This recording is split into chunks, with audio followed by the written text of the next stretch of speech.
We've talked rinseless, waterless wash before, but I'm going to demonstrate it here. So this panel, it's not really that dirty.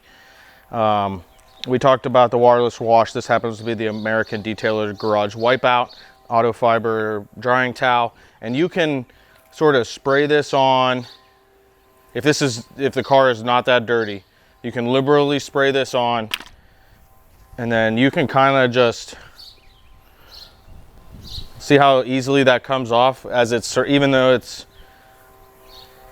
outside, it just comes right off. That's just nice light pressure. And if you have some leftover, then you can flip it over, kind of clean that off. I'm gonna just repeat that for the whole car, really. And that's as simple as rinseless wash is. And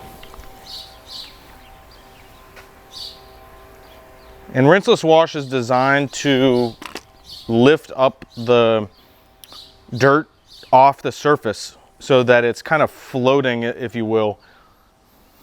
And that's what makes it less likely to scratch, because when you do that, you're just pushing away the dirt as opposed to rubbing it off the paint. Let's see how nice and easy that was. Now, of course, you got clear bra, you can be a little bit more aggressive, but no need. Comes right off.